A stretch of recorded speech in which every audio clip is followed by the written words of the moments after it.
அந்த வசனம் தான் இருக்கிறதுலே மிக முக்கியமான ஆயுதம். ஸ்வாட் அப்படின்னு சொல்லுவாங்க இங்கிலீஷ்ல. இருபுறம் கருக்குள்ள பட்டயம், வேர்ட் இஸ் த ஸ்வாட் அப்படிம்பாங்க. எதுக்கு சொல்றேன்? சபை அற்புதத்தினாலும் அடையாளத்தினாலும் பெருகும், ஆனா வசனத்தினால மட்டும்தான் நிற்கும். அற்புதத்துக்கு வரவங்க, அடையாளத்துக்கு வரவங்க திரும்பி போக வாய்ப்பு இருக்கு. 10 பேர்ல 9 பேர் திரும்பி போயிட்டு அற்புதம் வாங்கினவன், ஆனா ஒருத்தன் தான் நின்னான். ஆனா வசனத்துக்கு வந்தவங்க பாருங்க, கிட்டத்தட்ட 12 அப்போஸ்தலர்கள் அப்படியே நின்னாங்க. நாங்கள் வேற யார் இடத்துல போவோம்? உம்மிடத்துல என்ன இருக்குது? நித்திய ஜீவ வசனம் இருக்கிறது. அப்ப அற்புத அடையாளத்துக்கு வந்தவங்கள 10ல 1 நின்னுச்சு.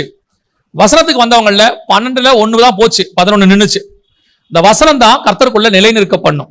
ஆரம்பத்துல வரும்போது நமக்கு நிறைய தேவைகள் இருக்கு ஆண்டவர்கிட்ட. அதான் வசனம் சொல்லுது, வனாந்தரத்திலே உன்னை நயங்காட்டி அழைத்தேன் அப்படிங்கிற ஆண்டவர். வரும்போது நம்மள நிறைய விஷயம் சொல்லித்தான் வரோம். தேவைகள் இருக்கு. அற்புதம் தேவை, அதிசயம் தேவை, வியாதி இருக்கு, சுகம் தேவை. இயேசு எல்லாம் செய்யறார், அதுல எந்த மாற்று கருத்தும் இல்ல. ஆண்டவர் சுகம் அளிக்கிறார், விடுதலை அளிக்கிறார், ஆசீர்வதிக்கிறார், விடுதலை ஆக்குகிறார், எல்லாம் இருக்குது. அதுல எந்த மாற்று கருத்தும் இல்லை. ஆனால் அதுலயே நிக்க கூடாது. அதோட அடுத்த ஸ்டேஜ் என்னன்னு கேட்டீங்கன்னா, நம்முடைய அஸ்திவாரம் வசனத்தின் மேல் போடப்பட வேண்டும். ஆவிக்குரிய வாழ்க்கை வசனத்தை அடிப்படையாய் கொண்டதாக இருக்கணும். இந்த வசனம் தான் உங்களை பல நேரங்களிலே வளர்ச்சி அடைய பண்ணும்.